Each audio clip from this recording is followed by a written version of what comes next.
तो बच्चा अगला टॉपिक है आपका फैक्टर। फैक्टर आपका दो टाइप का होगा, एक न्यूमेरिकल फैक्टर होगा, दूसरा लिटरल फैक्टर होगा। मान लो आपको दे दिया गया 15x² y, 15x² y। अब आपसे इसमें पूछे कि आप बताइए कि न्यूमेरिकल फैक्टर कौन है और कौन लिटरल फैक्टर है। इसमें जो नंबर लगा है ये कहलाएगा आपका न्यूमेरिकल फैक्टर, और इसमें जो आपका लेटर्स लगा है कहलाएगा लिटरल फैक्टर्स। अब अगला टॉपिक है बच्चा कोफिशिएंट। कोफिशिएंट मान लो आपका कोई नंबर दिया गया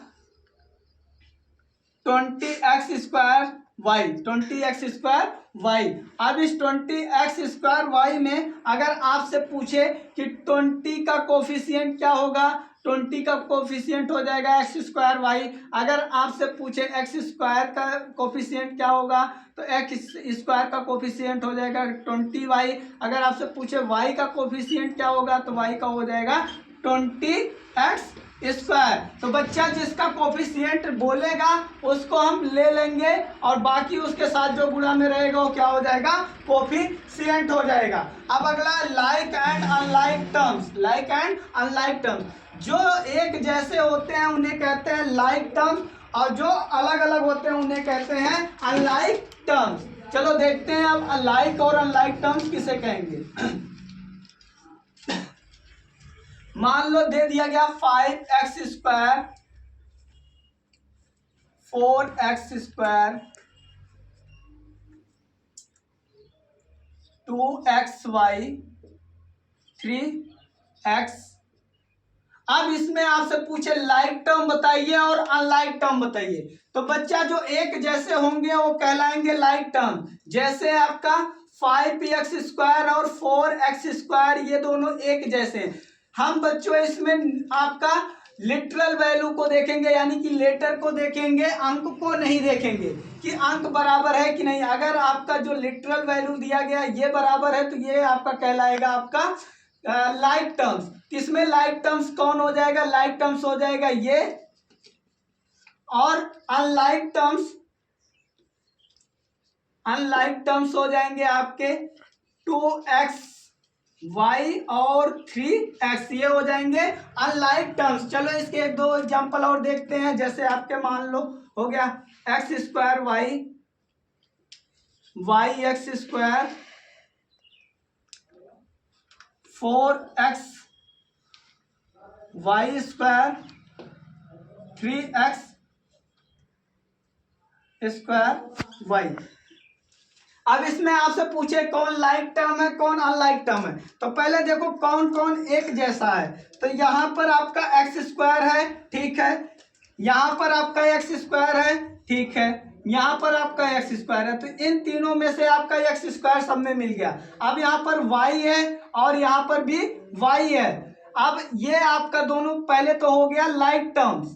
अब आगे देखते हैं। अब इसमें भी, इसमें y² है तो ये एक जैसा नहीं हुआ, और इसमें भी क्या है, y है, तो ये आपका क्या हो जाएगा, ये तीनों क्या हो जाएंगे, यानी कि x² y, yx², 3x² y, ये हो जाएंगे लाइक टर्म्स, लाइक टर्म्स।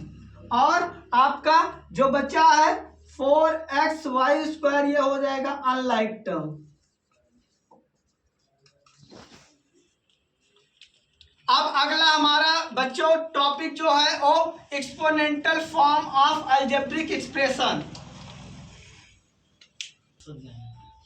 तो बच्चों अब अगला हम देखेंगे exponential form of algebraic expression. अब ये क्या होता है, मान लो आपको दिया गया 4 × 4,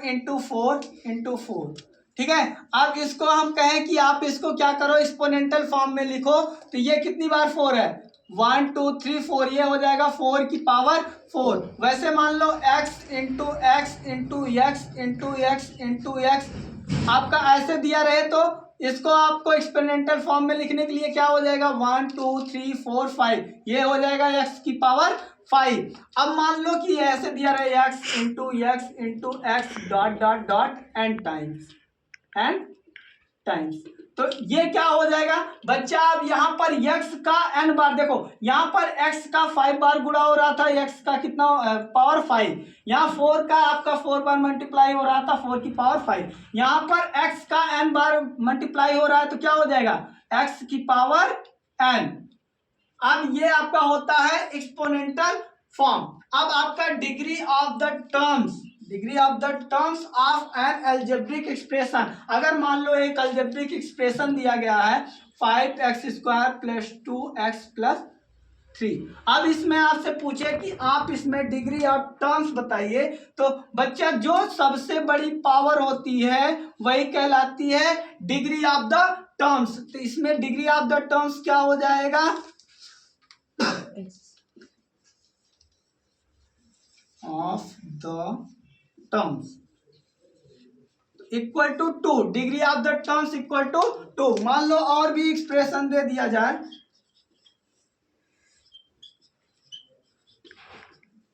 अब इसमें आपसे पूछा जाए बताइए डिग्री ऑफ द टर्म्स क्या होगा, तो डिग्री ऑफ द टर्म्स 3 हो जाएगा।